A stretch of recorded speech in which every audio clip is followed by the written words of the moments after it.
Bonjour et bienvenue dans ce nouveau tutoriel, mini-tutoriel pour Cinema 4D. Je suis pas dans l'interface de modeling aujourd'hui parce qu'on va pas modéliser. Il faut bien changer un petit peu de temps en temps, donc je vais revenir sur la modélisation plus tard, hein, mais là je fais un petit tutoriel sur un autre sujet, histoire de casser un peu le rythme et puis que tout le monde soit satisfait, ceux qui veulent pas spécialement modéliser, qui veulent surtout faire d'autres choses avec Cinema 4D. Donc ici je suis sur Cinema 4D 11.5, tout ce que je vais dire sera aussi valable sur les versions 12, 13 et 14, comme d'habitude. Et sans doute sur les versions 15, 16, etc. Aussi. Aujourd'hui, de quoi on va parler? On va parler de liquide dans Cinema 4D. On va parler des fluides. Les liquides dans Cinema 4D, c'est pas facile parce que c'est pas intégré au système. Il n'y a pas de système de fluide intégré dans Cinema 4D. C'est-à-dire que si on veut faire des fluides dans Cinema 4D, on a plusieurs solutions. On peut faire des sphères que l'on va mettre par exemple dans un objet cloneur. Alors moi, je vais juste en faire plusieurs. Voilà, on fait des trucs comme ça. Comme ça. On ajoute un élément métaball. On met les sphères dans l'élément métaball. Je vais agrandir un peu ça, voilà. L'élément métaball ici, on augmente un peu sa qualité. Et puis en déplaçant les sphères, par exemple, on obtient quelque chose qui pourrait ressembler éventuellement à des fluides. Avec beaucoup de réglages, avec du temps, en animant tout ça avec des effecteurs MoGraph, avec de la dynamique, ou même avec Thinking Particle en remplaçant, en utilisant les particules et remplaçant les particules par des sphères dans des métaballs, on peut éventuellement, avec un peu de chance, beaucoup de temps, retrouver quelque chose qui ressemble vaguement à des liquides, à des fluides. C'est vraiment pas bien. C'est pas terrible. Ça demande à créer des formes avec beaucoup de polygones. Bon, ça, on n'y peut rien. Mais c'est pas réaliste. Il y a des tutoriels sur YouTube là-dessus, sur le sujet. Vous verrez que les tutoriels sont très bons, mais que les résultats, à chaque fois, ça laisse un peu à désirer. C'est-à-dire que on est très vite limité par les possibilités, justement, des fluides dans Cinema 4D. Alors, la solution, elle est où la solution? La solution, c'est d'utiliser des logiciels externes qui sont conçus pour faire des liquides dans les softs de 3D. Alors le logiciel externe pour les liquides, les fluides en 3D, le plus gros, c'est RealFlow. Voilà, RealFlow.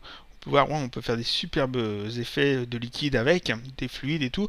C'est vraiment très bien, c'est un super logiciel. Je suis tout à fait d'accord là-dessus. Pour ceux qui le disent, c'est un très bon logiciel. Moi, je l'ai pas ce logiciel-là, puis j'ai pas l'intention de le prendre. Parce que, imaginons, vous voulez faire des liquides juste pour essayer dans une scène en 3D ou dans une image. Vous voulez juste voir ce que ça donne. Vous amusez, remplir une lettre avec de l'eau, des choses comme ça. Alors vous vous dites chouette, je vais prendre RealFlow. Ça a l'air super bien comme soft, il fait des super effets. C'est vraiment bien, on va aller voir le prix. On va voir le prix et voilà. Vous tombez là-dessus et puis vous vous dites ah bah non. Payer ça pour faire juste un essai dans Cinema 4D de liquide, juste pour voir ce que ça donne, juste pour rigoler. Non. Disons que si vous travaillez pour Spielberg, si vous travaillez sur le prochain Pixar, sur le prochain DreamWorks, si vous faites peut-être beaucoup de documentaires sur le monde océanique et que vous avez besoin, je sais pas, de modéliser beaucoup de choses avec de l'eau, dans ce cas-là, vous pouvez investir là-dedans. Il n'y a pas de problème, c'est un très bon logiciel. Mais à part ça, si vous ne faites pas ce genre de film, par exemple, ou si vous ne faites pas ce genre de publicité, si vous ne faites pas de trucs qui a un rapport avec des liquides, c'est pas la peine d'investir dans un logiciel comme ça. C'est-à-dire que là, c'est vraiment utiliser une énorme usine à gaz juste pour tester un truc tout bête qu'on peut faire différemment. Donc comment on peut faire si on veut pas utiliser RealFlow? Parce qu'on peut faire sans utiliser RealFlow. Il y a un logiciel qui est gratuit. Alors j'insiste bien sur le fait qu'il est gratuit. C'est bien hein, gratuit, c'est assez rare quand même d'avoir des bons logiciels gratuits. C'est un logiciel qui est open source, qui est un logiciel de 3D, très complet, que vous connaissez sans doute. Il s'appelle Blender. Voilà le site blender.org. un logiciel de 3D comme Cinema 4D, hein, comme 3ds Max, comme Maya, comme Lightwave, un logiciel de 3D très complet, hein. Il permet de faire des trucs en 3D vraiment de niveau professionnel, hein. On fait des films et tout avec. Ce logiciel qui est très puissant, il est totalement gratuit. Il est disponible sous Windows, sous Mac et sous GNU Linux et FreeBSD. Et ce logiciel, il dispose, et ça c'est super, de fonctions que Cinema 4D n'a pas. Il dispose d'un système de fluide qui permet de faire de l'eau, c'est ce qu'on va voir, de la fumée, du feu. Il y a aussi un système de sculpture, si je ne me trompe pas. Je ne l'ai pas encore regardé, mais enfin je sais qu'il y a un système de sculpture. C'est vraiment très puissant comme soft. Très puissant, voilà, système de sculpture, oui c'est ça. C'est très puissant. Alors pourquoi moi je fais pas de tutoriel sur Splendor? Pourquoi j'utilise Cinema 4D? Parce que j'ai une... Là on voit des liquides. Parce que j'ai Cinema 4D et puis Blender... Cinema 4D je le connais bien et Blender je ne le connais pas. Je ne l'utilise pas parce que je n'arrive pas à m'habituer à son interface. J'ai utilisé pas mal de logiciels de 3D hein, déjà. J'en ai testé un paquet, j'en ai utilisé beaucoup avant de m'arrêter sur Cinema 4D. Blender est un de ceux que j'ai testé et au début quand je l'ai testé, son interface, je n'y arrivais pas du tout. Quelque chose de très simple dans Cinema 4D que j'arrive à faire en quelques instants, dans Blender ça me prend beaucoup plus de temps. C'est beaucoup plus difficile pour moi parce que je n'ai pas l'habitude de son interface, je suis vraiment perdu. Donc quand je veux faire un truc dans Blender, je suis obligé d'utiliser des tutoriels. Alors je peux pas faire des tutoriels sur Blender étant donné que moi-même j'ai besoin de tutoriels pour m'en sortir. Mais par contre, le système de fluide dans Blender est assez simple à comprendre. J'ai vu à peu près comment ça fonctionnait et je vais pouvoir donc en parler. Je vais pouvoir en parler et voir expliquer surtout comment on peut l'utiliser dans Cinema 4D. Alors, je reviens un peu sur RealFlow. Comment ça fonctionne un système comme RealFlow? C'est très simple. On est dans Cinema 4D. On a Cinema 4D d'ouvert. On fait sa scène. Par exemple, on va faire un immeuble ou un vase, un verre, n'importe quoi. On modélise tout bien comme il faut. On veut y ajouter des liquides, donc on exporte toute la scène. Enfin, tous les éléments qui vont rentrer en contact avec le liquide. On exporte ça dans un format que RealFlow peut lire. Que RealFlow peut ouvrir. Ensuite, on ouvre RealFlow. On importe le fichier que l'on venait d'exporter de Cinema 4D. On l'importe donc dans RealFlow. On y ajoute des liquides avec les fonctions de RealFlow qui sont faites pour ça. Le liquide qu'on a généré, qu'on a simulé dans RealFlow, on l'exporte dans un format que Cinema 4D peut ouvrir. Donc après, on peut fermer RealFlow, on rouvre Cinema 4D. On a la scène sur laquelle on a préparé tout au départ. On y importe le fichier de liquide et on peut y ajouter la texture par exemple et puis lancer un rendu et voilà. Le liquide dans Cinema 4D n'est pas du tout dynamique, c'est juste une animation en fait qui est ajoutée à Cinema 4D, une animation en 3D qui est ajoutée à votre scène. Et donc toute la simulation de liquide est faite dans un logiciel à part. Dans Blender, on peut faire exactement la même chose, c'est-à-dire qu'on va créer dans Cinema 4D notre scène, on l'exporte, on la réimporte dans Blender, on y ajoute les fluides, on exporte les fluides, on les ouvre dans Cinema 4D et on les ajoute à la scène de départ. Et on obtient en fait l'animation exactement comme si on avait fait avec RealFlow. Sauf que là, on utilise un logiciel qui est gratuit, qui est open source et qui est très puissant. Et donc, on n'a pas à s'embêter avec RealFlow vu qu'on a Blender. Alors, ici, juste pour montrer la méthode, je vais faire quelque chose de très basique, très simple. Surtout que moi, Blender, j'ai un petit peu de mal, comme je vous l'ai dit. Je ne sais pas m'en servir, donc je ne vais pas trop m'hasarder dans les trucs complexes. On va faire un truc tout bête. Ici, dans Cinema 4D, je vais créer un objet dans lequel on va faire tomber de l'eau dessus. Donc ici, je prends un cube, par exemple, on va mettre quelques segments. C'est pas grave. Je rends ça éditable, je vais faire quelques extrusions, on va faire un truc comme ça, voilà. Hop, voilà. Un truc comme ça, c'est parfait. Donc là, tout désélectionné au cas où, voilà. Donc là, j'ai fait une forme, en fait, dans Cinema 4D, toute bête. Cette forme, je vais l'enregistrer Alors, enregistrer sous. J'ai créé un dossier exprès, Fluid Blender. Alors, j'appelle ça ma scène.ckd. Voilà, ça c'est juste histoire, en fait, de pouvoir la récupérer si je fais une mauvaise manipulation. Donc, je vais faire tomber de l'eau là-dessus. Donc, cet élément-là, il faut que je le récupère dans Blender. Donc, je le sélectionne. Je fais Fichier, Exporter. Et je choisis Wavefront OBJ. Si j'ai plusieurs éléments, hein, j'en sélectionne plusieurs, et je fais Wavefront OBJ, ça me permet de les exporter au format .obj. Donc voilà. Je vais appeler ça objet.obj. Objet c'est 4D. Voilà. Pour bien indiquer que c'est un objet qui vient de Cinema 4D. Objet c'est 4D.obj. Donc j'enregistre. Ici, j'ai l'exportation, la fenêtre d'exportation. Alors, il me demande un facteur d'échelle, je laisse à 1. Il faut savoir que l'échelle de Blender et l'échelle de Cinema 4D ne sont pas les mêmes. Donc, en fait, quand je vais ouvrir ça dans Cinema 4D, je vais avoir un truc énorme par rapport au reste de la scène.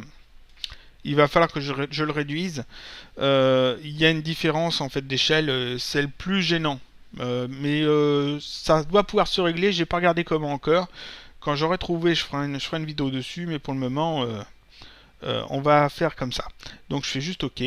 Voilà. Donc ici dans mon dossier Fluid Blender, j'ai donc ma scène.ckd et un objet ckd.obj. Je vais maintenant ouvrir Blender. Alors Blender, je l'ouvre. Là. Voilà à quoi ça ressemble. Alors je vais les réduire pour qu'ils rentrent dans la capture. Parce qu'en plein écran c'est pas pratique. Alors sur le côté. Voilà. Alors ça devient tout noir forcément pendant que je déplace la fenêtre. Voilà. Ensuite tout en bas, tout en bas. Voilà. Voilà. On va s'arranger pour mettre ça un petit peu comme il faut. Alors voilà à quoi ressemble Blender. Alors moi sur l'interface je ne m'y fais pas du tout, hein, je n'y arrive pas. Mais seulement bon avec des tutoriels puis avec un peu d'aide sur les forums, sur l'aide, tout ça, sur internet, sur des tutos, on y arrive à s'en servir. Par défaut il y a une scène d'ouverte avec un cube ici. C'est très bien, ce cube on ne l'efface pas, on va en avoir besoin. Alors les fonctions de Blender sont pas tout à fait les mêmes que Cinema 4D, donc on n'utilise pas les mêmes boutons de souris. Par exemple le clic habituel ne permet pas de sélectionner les objets. Il faut faire clic avec le deuxième bouton de la souris pour sélectionner un objet, en fait.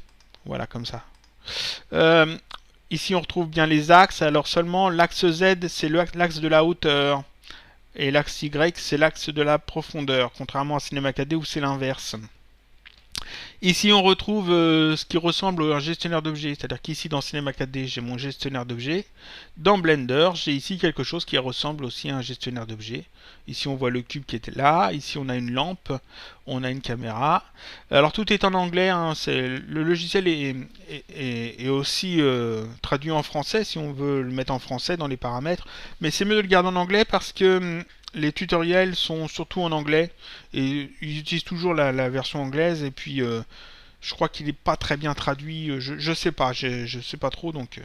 Alors ici par contre ça va être gênant parce que Blender, le système de fluide de Blender, comme tous les logiciels de fluide, a besoin d'un domaine, c'est-à-dire d'une zone définie pour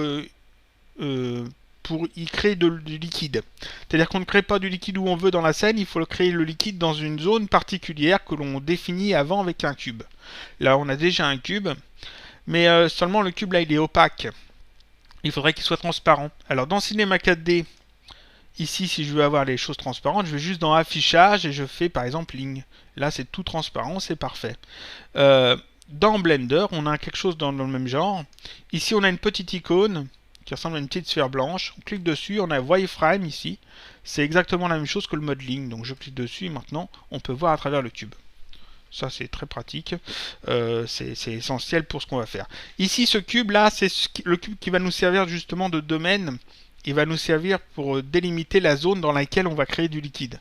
Donc ce cube qui est ici, on va le renommer. Donc je fais un double clic ici sur cube et je vais l'appeler domaine. Je le renomme domaine, c'est histoire de m'y retrouver, hein, parce que, comme j'ai dit, je ne sais pas bien utiliser Blender, donc je fais les choses de manière à bien m'y retrouver. Donc ça, c'est mon domaine. Ici, il faut qu'il soit beaucoup plus grand, parce que je vais quand même travailler avec. Donc, il faut que je l'agrandisse. Pour ça, il faut appuyer sur la touche S, qui veut dire Scale, en anglais, ici, Scale. Et pour agrandir le cube, alors le truc, j'ai longtemps mis... j'ai longtemps galéré pour trouver ça. En fait, parce que c'est expliqué sur les tutos, mais au départ, je m'étais lancé sans regarder les tutos. Il faut mettre la souris près du centre du cube. On appuie sur S et on déplace la souris vers l'extérieur. Ça agrandit le cube. Voilà. Et si on met la souris loin du centre du cube, qu'on appuie sur S et qu'on se rapproche, ça réduit le cube. Voilà, c'est tout bête, mais il fallait le savoir. Pour se déplacer dans la scène, c'est les flèches, forcément. Il y a des touches de raccourci aussi. Pour refaire tourner la caméra, c'est la molette de la souris. On appuie sur la molette de la souris comme un bouton et ça permet de faire tourner en fait la caméra. Donc là, je vais mettre ça comme ça. On va là, comme ça. Avec la molette de la souris, on peut zoomer, dézoomer. Donc voilà ici donc le domaine. Alors pour me déplacer dans la scène, je crois que c'est majuscule et le clic de la molette. Voilà. Donc ça c'est mon domaine. Il faut que j'importe là-dedans le fichier objet.ckd.obj, objet.ckd.obj, c'est-à-dire ce fichier-là, à l'intérieur de ma scène Blender. Donc je vais ici dans Fichier, File, Import, wirefront.obj. Et je vais aller chercher, donc ici dans Fluid Blender, objet.ckd.obj et je fais Import objet. Alors là, on fait un zoom arrière. Vous pouvez voir que c'est effectivement très très grand. Donc là, on va le sélectionner. C'est le cube 0001. 001. Voilà, on le sélectionne et on va le réduire. Donc je mets la souris assez loin du point central. J'appuie sur S et je me rapproche du point central. Voilà, on zoom. Il faut que ça rentre dans le cube du domaine. Voilà. Donc là, je pense que c'est dedans. Oui, on va le remonter un petit peu. Comme ça, ça a l'air d'être pas mal. Donc voilà. Je vais peut-être m'arranger pour que ça coïncide à peu près au cube. À peu près, bon, c'est pas tout à fait pareil, mais ça, c'est pas mal quand même. Un tout petit peu plus petit quand même. Voilà, que ça soit bien dans le cube. C'est pas grave, de toute façon, ça sera pas forcément très réussi, mais c'est la technique qui compte.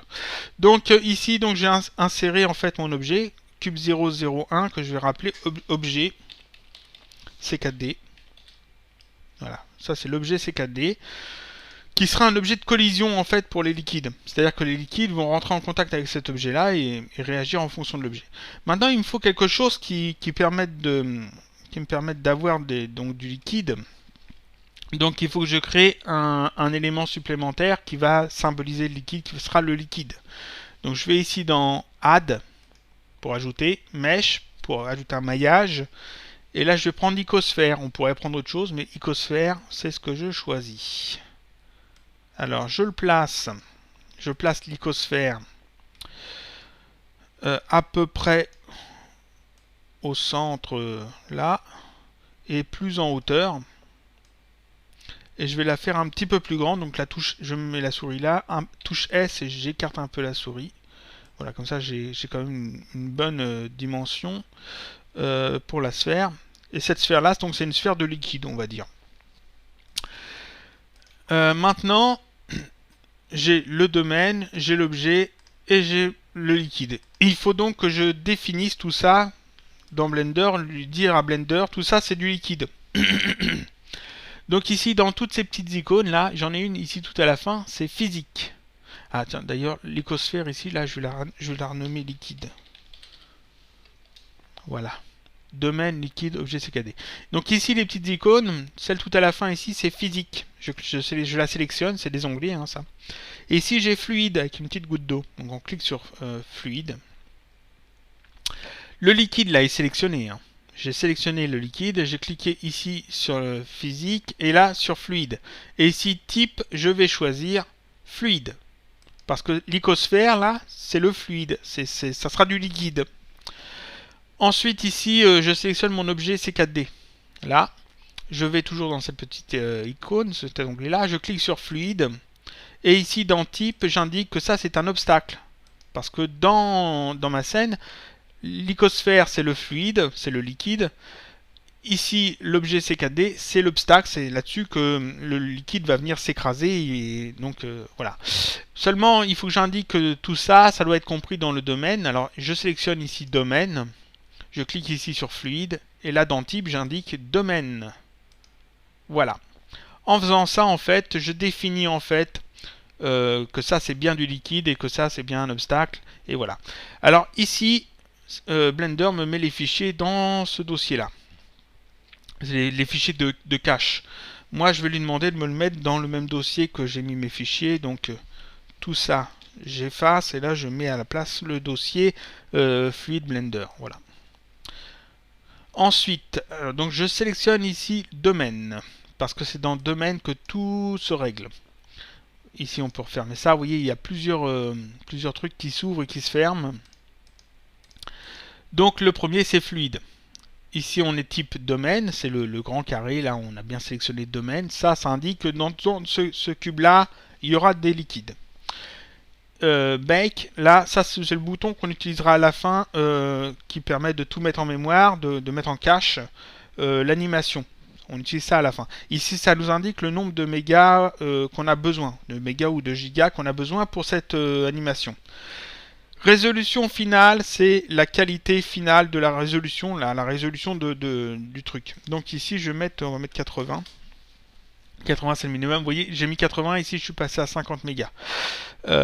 80, c'est le minimum vraiment que je conseille.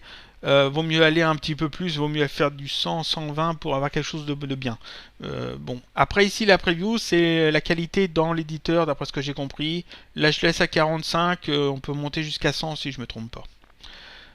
Ici, time, ça c'est le temps de l'animation, 0 à 4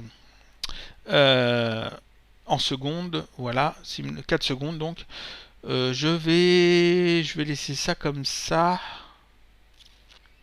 Non, ici je vais mettre 2. On va mettre 2 secondes. Alors, à savoir que ici, dans la ligne de temps, en bas là, j'ai star 1 on 250. C'est-à-dire que l'animation commence à la frame 1 et se termine à la frame 250. Faites attention, dans Cinema 4D, ça commence à la frame 0. Donc dans Cinema 4D, ici, je vais déjà faire ça. Ici, ça commence à 0 et là, je vais jusqu'à 249. Ce qui me fait 250 frames. Dans Blender, ça va de la frame 1 à 250. Ça commence pas à 0, ça commence à 1. Il faut bien faire attention à ça. Et je travaille en 25 images par seconde dans Blender et dans Cinema 4D, parce que Cinema 4D, je l'ai réglé sur 25 images par seconde. Donc ici 2, là je peux fermer cet onglet-là, cette partie-là. Fluid World. Ici, c'est la viscosité du liquide. Alors il y a des presets. Alors honnête, ça c'est du miel, ça c'est de l'huile, ça c'est de l'eau. On prend de l'eau. Ici, on peut changer base et exponent pour trouver des types de viscosité différentes. Vous allez voir sur le manuel de Blender ou sur le site de Blender, blender.org. Il y a justement des aides là-dessus pour trouver les bons réglages pour obtenir quelque chose de plus ou moins visqueux, de plus ou moins liquide. Donc moi, je laisse ça par défaut. Et là, j'ai choisi juste de l'eau. Pour l'essai, ça sera très bien. Je ferme ça. Fluid Boundary. Alors ici, c'est si on veut adoucir un petit peu les choses. Là, je vous conseille aussi d'aller voir les tutoriels sur Blender parce que ça sera mieux expliqué que moi ce que je peux l'expliquer. Ce que je sais, c'est que ici, si je mets 2 en subdivision et ici que j'augmente le smoothing, on obtient quelque chose de beaucoup plus arrondi, bien mieux. Mais seulement, c'est plus long aussi à calculer. Hein. Et Fluid Particle, ça c'est pour avoir des particules en plus, des petites gouttelettes en plus, des éclaboussures. Bon, là, on va pas les ajouter. On va rester sur du simple. Donc là, même, je vais peut-être monter ça. On va monter ça à 100. Voilà, 97 mégas. Ce qui est très bien. Alors ici, j'ai bien indiqué cette zone, ce dossier. Ce dossier-là. On va faire ça comme ça. Et ici, je vais demander maintenant à Blender de me calculer l'animation, la simulation du fluide. Donc j'ai fait tout ce qu'il fallait. Je clique ici sur Bake. Voilà. Et ici, ça se voit pas au premier coup d'œil. Ici en haut, il y a marqué Fluide Simulation, il y a une barre de progression. Et il faut attendre que la barre de progression soit arrivée au bout. Et dans votre dossier Blender, Fluid Blender ici, vous voyez qu'il est en train de créer des fichiers. C'est des fichiers du cache. Donc ça, je vais le laisser calculer. Pendant qu'il calcule, moi je vais vous parler d'autre chose. Je vais vous parler de ce qu'on va faire juste après. Après, quand il aura fini de calculer, quand il aura fini de faire la simulation de fluide. C'est plus ou moins long suivant les réglages que vous avez fait. Ici, j'ai fait des réglages assez basiques. Ça devrait pas être trop long, je pense. Bon, l'ordinateur tourne en même temps sur un rendu, pas un rendu, un encodage dans Sony Vegas, donc ça me ralentit un peu les choses. Mais je crois que ça va quand même assez vite. Donc une fois qu'on aura fait cette simulation, je vais exporter cette simulation au format OBJ et l'ouvrir ensuite dans Cinema 4D. Seulement, je vais me retrouver avec 250 fichiers OBJ parce que là c'est star 1 et à la fin 250, donc 250 frames. Donc je vais avoir 250 fichiers OBJ et ça correspondra en fait à l'animation des fluides. Donc comment je peux ouvrir ça dans Cinema 4D? Je peux très bien faire fichier importé. Mais il y a mieux. Voilà un site, pangpang.com. C'est le site de quelqu'un qui s'est déjà penché sur le problème et qui a trouvé la solution. Il a fait un petit script. Donc vous allez ici sur le site pangpang.com. Vous allez ici dans Blender Fluid in Cinema 4D The Next Step. Voilà. Voilà. Et un peu plus bas ici, à 6, Download the XREF Object Here. Ça, c'est un fichier fluidcontainer.zip que vous allez télécharger, que vous ouvrez dans... vous décompressez. Vous allez dedans avoir un fichier .c4d. Le fichier .c4d, vous allez pouvoir l'ajouter dans votre scène, l'importer, le fusionner avec votre scène. Et il y a des données utilisateurs sur cet élément qui sera ajouté. C'est un fichier, c'est un élément XREF. Et donc cet élément XREF a des données utilisateurs. On lui indiquera juste la première frame, le premier fichier OBJ que Blender nous a généré. On indiquera combien il y a de numéros à compter dans le nom du fichier. Et puis à quel frame ça commence. Et puis le fichier qui contient l'expresso et puis un petit bout de coffee, je crois, un petit script coffee. Le truc va tout faire tout seul. Et ça fonctionnera. Donc c'est vraiment très pratique. Alors je vais peut-être montrer le truc. Où j'attends. Non. Alors là on peut voir que le nombre de fichiers cache devient de plus en plus important. Il y en a quand même pas mal. Hein. Il a bientôt fini. Vous voyez, ça va quand même assez vite. Hein. Alors forcément, comme j'ai dit, ça dépend des réglages. Mais moi je trouve que ça va quand même assez vite. Forcément, il vaut mieux éviter de faire trop de choses avec l'ordinateur en même temps pour pas ralentir les choses. Là, comme je l'ai dit, je fais un encodage sous Sony Vegas d'un tutoriel, donc forcément, ça ralentit un peu les choses. Si vous avez plusieurs disques durs, ce que je vous conseille aussi, c'est quand vous sélectionnez ici le nombre, les dossiers, mettez-les sur des disques durs que vous n'utilisez pas. C'est-à-dire que si vous avez Windows sur le disque C et que vous avez un disque D par exemple, mettez pas vos fichiers de travail sur le disque où il y a Windows, parce que Windows il tourne tout le temps, il est tout le temps utilisé, donc il ralentit tout. Si vous utilisez un autre disque dur séparé, vous aurez pas de ralentissement, ça sera bien mieux. Donc si vous avez plusieurs disques durs, c'est mieux. Donc voilà, là il a fini l'animation, enfin la mise en cache. Donc ici j'ai 755 éléments, il y a ces deux éléments là en plus. Donc ça fait quand même beaucoup de fichiers, hein, vous voyez. Beaucoup. Fichiers qu'on pourra effacer par la suite, hein, mais bon, c'est pas grave. Ici, si je fais lecture, ici en bas on a la ligne de temps, je fais lecture et on peut voir le liquide. Voilà ce que ça donne. Voilà ce que ça donne. On va rejouer ça avec cette vue là. On voit le liquide qui tombe, qui rentre bien en contact avec tous ces éléments là et qui s'étale un peu partout. Alors là c'est pas forcément très bien fait parce que, comme j'ai dit, j'ai mis les réglages de base pour que ça aille vite et pour que... Donc on a quelque chose qui est liquide mais qui est pas top. Mais c'est bien, c'est pas mal quand même. Donc ça, il faut que j'exporte ça pour pouvoir l'ouvrir dans Cinema 4D. Donc ici dans mon fluide Blender, je vais créer un nouveau dossier que je vais l'appeler OBJ. Oui, OBJ tout simplement. Voilà, un nouveau dossier. Comme ça, je ne vais pas mélanger en fait le cache et puis les fichiers que je vais créer maintenant. Je sélectionne ici domaine. C'est très important. C'est celui-là qu'il faut sélectionner. Il ne faut pas sélectionner liquide, ni objet, ni autre chose. Il faut sélectionner domaine et que domaine. Ensuite, on va ici dans Fichier, Export, Wavefront OBJ. Voilà. On indique ici le bon dossier. Voilà. Donc là, je l'ai mis dans Fluid Blender OBJ, le dossier que je viens de créer. On met ici un nom. Alors, je vais l'appeler liquide. Voilà, liquide.obj. Ici, alors, très important. On coche sélection only. Seulement la sélection, c'est-à-dire seulement l'objet domaine qu'on a sélectionné. Il n'y a que ça qu'on veut exporter. Animation, c'est une animation. Je coche animation, c'est très important. Ça, je laisse cocher. Ça, je laisse cocher. Write Material, je décoche. Je n'ai pas besoin des matériaux, je décoche, c'est important. Objet comme obj, objet, je laisse cocher. Donc là, vous regardez bien, c'est comme ça que je fais. Sélection, animation, apply modifier, include edge, qui est très important, include UV, objet as obj, tout le reste déclenché. Donc j'ai fait ça. Là, le devant, Z pour le devant, ça, tout ça, je touche pas. Je fais juste export obj. Voilà. Et on attend. Alors là, c'est une des choses que j'aime pas dans Blender, c'est que c'est flou, on ne sait pas ce qu'il fait. On voit que ça tourne. En fait, ici, il est en train d'écrire les fichiers, mais il me l'indique pas. Mais si je regarde dans mon dossier OBJ, on peut voir qu'il est en train d'écrire en fait des dossiers, là, des fichiers. Là, 221, ça va aller jusqu'à 250. Là, ça y est, il a fini. Donc là, il est revenu sous l'interface de Blender basique. Là, Blender, normalement, j'en ai plus besoin. Alors, on peut sauvegarder la scène si on veut. Hein, là, je ne vais pas le faire.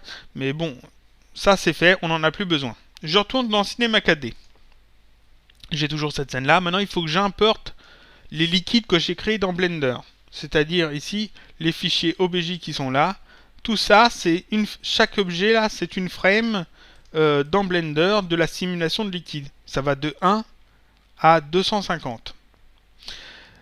Alors, qu'est-ce que j'ai besoin de savoir ? J'ai besoin de savoir combien il y a de numéros en fait ici.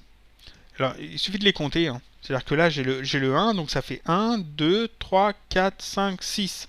Il y a 6 numéros en fait pour définir chaque fichier. Ça va de 1 à de 0,00001 à 0,00250. Voilà. Donc 6 numéros pour faire ça. Je vais maintenant aller chercher le fichier que j'ai téléchargé sur Pahang. Voilà, le fichier que j'ai pris là-dedans. Je vais l'ouvrir dans Cinema 4D. Alors, il suffit de faire pour ça fichier, fusionner, et vous allez chercher votre fichier C4D que vous avez eu dans le zip sur le site Pahang. Alors, moi, je l'ai mis normalement, pour que ce soit plus facile, je l'ai mis là-dedans. Il est là, import fluide. Voilà. Ça vous ajoute ici fluid container. Voilà, ça vous ajoute ce fichier-là, cet élément-là, fluid container avec un expresso dessus. Et dans l'expresso, il y a le script coffee qui permet de tout faire. Vous sélectionnez fluid container, vous allez dans données utilisateurs, dans ses propriétés. C'est un élément XREF. Alors, j'en ai pas encore parlé des éléments XREF dans Cinema 4D. C'est un élément qui peut contenir une scène complète de Cinema 4D, par exemple.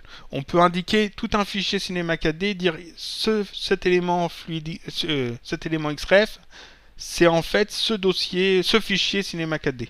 Ce qui est très pratique quand on a besoin d'importer des fichiers complets dans une autre animation. Bon, j'en parlerai sans doute à un autre moment. Ici, donc, vous avez juste à savoir que vous cliquez sur Fluid Container, vous allez ici dans Données utilisateurs. Ici, nom de fichier, vous y faites glisser en fait le premier élément de vos OBJ, donc le liquide 00001. Vous le faites glisser ici, ou vous le chargez avec. Voilà, importe à fond, voilà, ok. Alors oui, non. Non, là je fais une bêtise. Fermé. il faut pas le faire glisser, en fait il faut aller le chercher avec ça.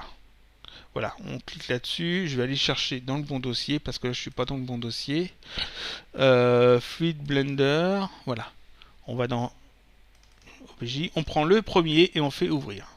Voilà, ça l'ajoute ici. Ici, counterline, c'est le nombre de numéros qu'il y a dans le nom du dossier, dans le nom du fichier. On a compté 6 numéros, donc ici c'est pas 4, c'est 6. Animation offset, ici normalement c'est, je crois qu'il faut mettre 1. En fait, il faut indiquer le premier fichier, donc voilà, c'est ça. Si je mets ici 0 dans objet, ça ne met aucune scène chargée. Et si je mets 1 et que je vais dans objet, ça m'indique que cette scène est valide. Donc c'est bien le premier numéro. Ici, il faut bien indiquer, en fait, là, c'est comme c'est 1, c'est le premier numéro. Ici, j'indique 1. Voilà. Donc, je répète, ici, on a en charge le premier élément OBJ. Voilà. Ici, on indique combien il y a de numéros dans le nom du fichier. Ici, on indique quel est le premier élément à charger. Et c'est tout. Et là, je vais faire un petit zoom arrière. On peut voir qu'ici, il m'a effectivement ajouté quelque chose. Fluid conteneur, ici, il y a quelque chose. Si je fais lecture, on voit qu'en fait, il y a effectivement l'animation qui a été ajoutée. Seulement, elle n'est pas bien mise comme il faut. Comme je l'ai dit tout à l'heure, il y a des problèmes d'échelle,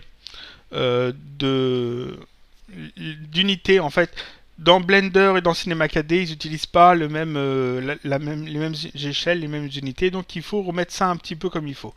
Donc ici, le fluid conteneur, je le sélectionne et je vais d'abord, avec l'outil de déplacement en mode objet, le déplacer à peu près au niveau de ma scène.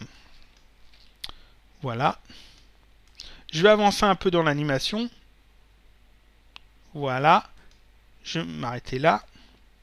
Ici, on peut voir que ça ne coïncide pas comme il faut. Il va falloir que je modifie un peu les choses. En fait, Fluid Container, il faudrait l'agrandir un petit peu. Et bah, pas de problème, hein, on va l'agrandir. Alors, si je me trompe pas, comment... Le plus simple, je sélectionne Fluid Container, je fais Alternate G pour le mettre dans un neutre, et je vais agrandir le neutre. Ça sera beaucoup plus simple. Je pense que si je fais ça... Ah oui, alors, le neutre, il faut l'agrandir ici avec coordonnées. 2, 2, par exemple, 2. Quoique même à la limite, j'ai pas besoin de le mettre dans un neutre. Je reviens en arrière. Si je sélectionne Fluid Container et dans coordonnées échelle, je devrais pouvoir le changer directement ici. Oui, voilà. Alors là, je mets 2 par exemple pour tester. 2 c'est beaucoup trop grand. Donc on va diminuer ça. On va mettre 1. On va essayer avec 1.4. 1.4. 1.4. Je vais essayer de retrouver en fait le bon réglage. Pour ça, on peut avancer dans l'animation, hein, voir à quel moment, par exemple ici, si vous voyez ici, on voit en fait l'endroit où il y a des trous qui correspondent au cube. Donc ça, il faut que ça coïncide. Je vais passer sur la vue du dessus peut-être. Est-ce que ce sera plus facile à voir sur la vue du dessus? J'ai pas l'impression. C'est le gros problème, ça, c'est la mise à l'échelle. Là, ça correspondrait presque, mais c'est peut-être pas encore tout à fait ça. On va le faire un tout petit peu plus grand. Donc dans Fluid Container, coordonnées, échelle, on va essayer avec 1.5. Voilà, 1.5. C'est peut-être mieux. Si je fais ça. Est-ce que ça correspond? Oui, ça a l'air de correspondre à peu près. Hein. 1.4, je crois que c'était bien en fait. On va mettre 1.45.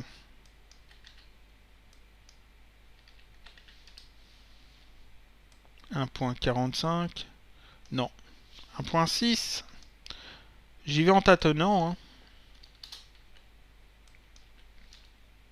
Non. Et si je mets 4, comme tout à l'heure, bah finalement c'était peut-être mieux 4. On va essayer avec 4. Donc là, il faut vraiment trouver en fait le bon réglage. Donc je m'arrange en fait en fonction de l'animation de voir ce que ça donne. Ici on voit, hop, ça doit rentrer en contact. Ça rentre effectivement bien en contact comme il faut. Donc je l'ai peut-être à peu près bien placé. Voilà. Voyons ce que ça donne. Ça a l'air pas mal. Donc 1.4, ça a l'air d'être bon. Je garde ça comme ça.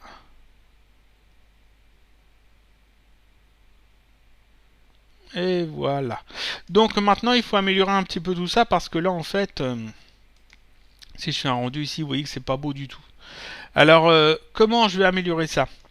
D'abord ici, il y a beaucoup de petits triangles. Les triangles, on avait vu que c'était pas une bonne chose dans Cinema 4D. On va essayer de réduire un petit peu ça. Et puis après, on va essayer de le lisser. Alors que pour le réduire, c'est simple. Je vais ici aller chercher, alors ici dans les déformateurs, il y a réduction de polygones. Je l'ajoute à la scène, réduction de polygones. C'est un élément qui permet justement de réduire le nombre de polygones d'un objet, c'est un déformateur. Donc je vais simplement mettre réduction de polygones, enfant de conteneur. Donc j'ai fluide conteneur et à l'intérieur j'ai réduction de polygones. On peut voir qu'ici il m'a en effet réduit énormément le nombre de polygones. Voilà. Je vais remettre un affichage. Ah bah j'y suis, affichage du groupe plus ligne. Je sélectionne réduction de polygones. Ici dans objet, dans ses propriétés, on peut modifier ça. Par exemple ici si je mets 10, j'obtiens ça. Si je mets 99, j'obtiens ça. Donc on trouve à peu près le bon réglage. 80 par exemple, c'est pas mal. 80, ça donne ça. Ensuite, ici, j'ajoute un hypernerves dans la scène et je mets fluide conteneur à l'intérieur de l'hypernerves. Ce qui permet d'arrondir en fait tout. Voilà, j'obtiens quelque chose comme ça. Et là, si je fais mon animation, en fait, on peut voir qu'on a quelque chose qui est plus proche d'un liquide. Voilà. Alors c'est plus ou moins bien réussi suivant les réglages que vous avez fait dans Blender. Moi là j'ai fait quelque chose de très basique, hein, c'était juste pour montrer la méthode. Vous pouvez voir que ça fonctionne quand même pas mal. Voilà. On obtient quelque chose comme ça. Alors ensuite forcément il faut ajouter là-dessus une texture. Donc on va aller chercher dans la médiathèque. Voilà la médiathèque, on va aller chercher les textures. Alors dans les favoris, liquide. Liquide, voilà, je vais essayer de prendre... je dois en avoir d'autres, des liquides. Je dois en avoir ailleurs. On va en charger quelques-uns. Tout ça, c'est pas tout à fait ce que je cherche. J'ai regardé dans mes textures, textures procédurales. Je vais charger un pack de textures que j'ai, donc de matériaux. Voilà. Là-dedans, qu'est-ce que j'ai d'intéressant? Ça. Je vais prendre ça. On va prendre aussi, pourquoi pas ça. J'en sélectionne plusieurs, hein. Ça c'est du miel. Alors après vous cherchez dans vos textures forcément. Qu'est-ce que j'ai d'autre? Non, c'est tout. CTRL C, je retourne dans ma scène. CTRL V. Voilà, ça. Je la... Ah oui, forcément. Voilà, j'ajoute la texture sur le liquide. Je vais ajouter aussi une texture sur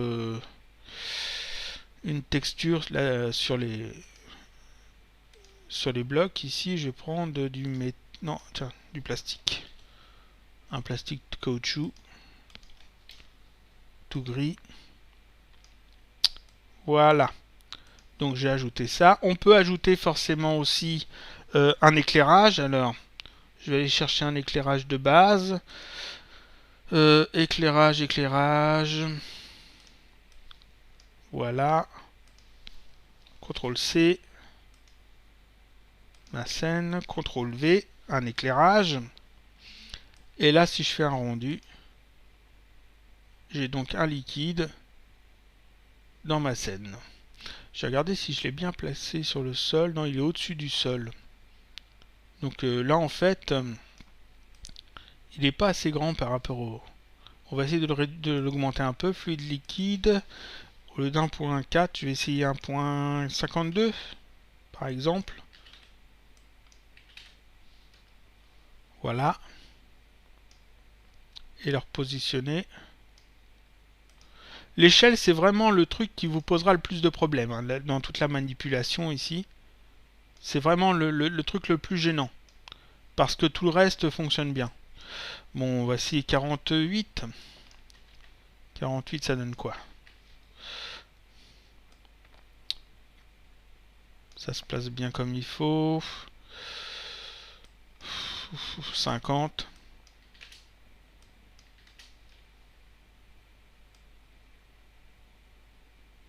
On va essayer avec 50, on va voir ce que ça donne.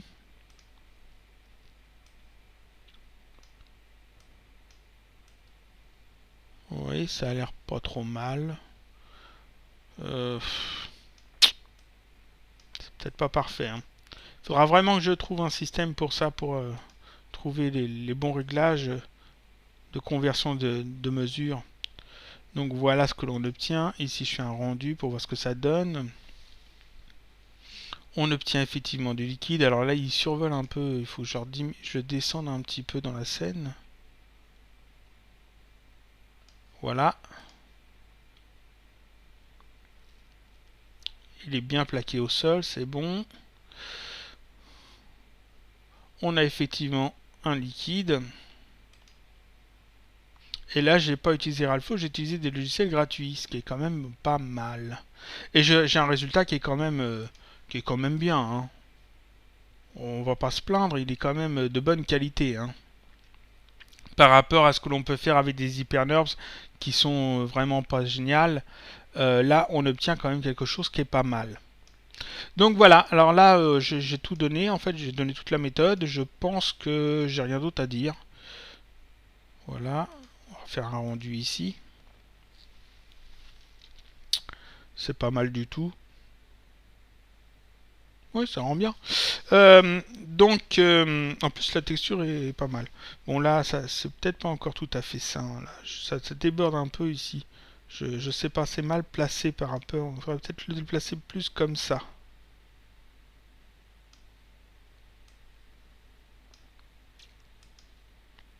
Je réessaye. Voilà, c'est peut-être mieux.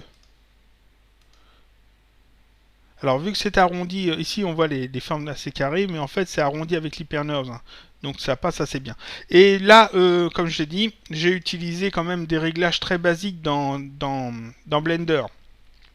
Dans Blender, si j'augmente, je reviens dans Blender, si j'augmente ici la résolution, ici en preview et en finale, si j'augmente ici le smoothing, si j'augmente tous les réglages en fait un petit peu, j'obtiens quelque chose de mieux forcément. J'obtiens plus de polygones, mais quelque chose de mieux, de plus réaliste. Donc voilà, là, on obtient ça, et dans Cinema 4D on obtient la même chose. Voilà. On peut aussi jouer aussi avec la réduction de polygones ici. J'avais mis 80, mais on n'est pas obligé de mettre 80. Vous pouvez essayer d'autres réglages hein, pour avoir quelque chose de plus ou moins arrondi, de plus ou moins plus ou moins précis en fait dans les formes. Donc ça c'est pour obtenir donc du liquide dans Cinema 4D en utilisant Blender et non pas en utilisant RealFlow qui lui est très compliqué et qui est surtout très cher. Alors que Blender, lui, il est gratuit. La seule difficulté, comme je l'ai dit plusieurs fois et je le répète encore, la seule difficulté, c'est l'échelle. L'échelle entre Blender et Cinema 4D. Les échelles qui ne sont pas les mêmes. Alors, je sais comment gérer les échelles dans Cinema 4D, mais je ne sais pas le faire dans Blender. Donc c'est là que je bute le plus en fait. Je sais pas comment faire en sorte que Blender, quand il exporte le fichier OBJ, qu'il l'exporte pile à la bonne taille pour Cinema 4D. Si j'arrive à trouver ça, ce serait parfait. Mais donc là vous voyez ça fonctionne très bien. On fait donc la scène dans Cinema 4D, on l'importe dans Blender. Une fois dans Blender, on ajoute les liquides. On a vu que c'était pas très difficile, hein. Tout se fait dans cet onglet-là. avec fluide. On indique donc un domaine, les liquides et les différents éléments qui entrent en collision avec le liquide. On lance la simulation, c'est la partie la plus longue.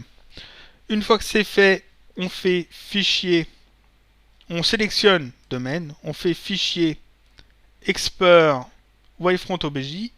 On indique bien où est-ce qu'on l'exporte. On indique bien sélection seulement. Animation, c'est très important, sinon il vous exporte qu'un seul fichier. On coche Apply Modifier, include Edge, include UV, objet as OBJ objet. On exporte tout ça. Une fois que c'est fait, on retourne dans CinemaCAD. On charge le petit script que l'on a pris sur le site paongpaong.com, que je vous conseille d'aller voir, hein, il est très bien. D'ailleurs, il y a plus de choses que ça, hein. Il ne parle pas que de ça. Je crois même qu'il y a un nouveau ici. Il y a du nouveau peut-être. 2007, non, ça c'est plus ancien. 2008. Ici, 2008. Il y a peut-être des choses nouveaux, je sais pas. Oui, le Collada peut-être. On peut peut-être exporter en Collada. Je sais pas, faudra voir. Donc on peut télécharger donc là, sur ce site-là le petit script. Le script qu'on ajoute à la scène qui s'appelle Fluid Container ici. On charge dans ce script, dans le données utilisateur, le dossier, le fichier, le premier fichier OBJ. On indique ici le nombre de numéros dans le nom du fichier, généralement c'est 6. L'animation offset ici, c'est la première image, on indique quelle image est la première, ici c'est la numéro 1, la première forcément. On ajoute ensuite une réduction de polygones afin de réduire en fait le nombre de polygones, le nombre de triangles de polygones sur notre maillage. On place le tout dans un HyperNURBS et puis c'est bon, et ça fonctionne. Voilà, donc ça c'était un tutoriel pour expliquer la méthode comment obtenir des liquides dans CinemaCAD en utilisant Blender. Vous voyez que c'est vraiment pas difficile, que ça peut rendre bien. Et si vous travaillez bien les choses, si vous mettez un peu de soin, plus de soin que moi j'en ai mis là pour le moment, vous obtiendrez quand même des liquides de très bonne qualité. Ici, j'ai juste fait une sphère qui tombe et qui s'éclate en fait là-dessus, mais on peut faire d'autres choses, hein. On n'est pas obligé d'utiliser seulement une sphère qui tombe. Blender est beaucoup plus poussé que ça au niveau des liquides. On peut faire des jets d'eau, on peut délimiter un endroit puis dire à cet endroit-là l'eau se vide. On peut faire une sorte de tuyau et puis dire il y a de l'eau qui sort de ce tuyau-là. On peut faire un verre et puis remplir le verre progressivement. Etc. Donc il y a vraiment beaucoup de choses. Mais pour ça, je vous conseille vraiment d'aller voir des tutoriels sur Blender, sur les liquides dans Blender, qui seront sans doute plus explicites que ce que moi je peux expliquer, parce que moi, Blender, je le connais très mal. Donc voilà, c'est tout pour aujourd'hui, c'est tout pour ce tutoriel. J'espère que ça vous aura été utile. Je vous dis à bientôt pour un prochain mini-tutoriel, toujours sur CinemaCAD. Où normalement dans le prochain tutoriel je parlerai sans doute de la sculpture, à moins qu'on fasse un peu de modélisation, je verrai. Voilà, donc à bientôt pour un prochain tutoriel toujours sur Cinema 4D.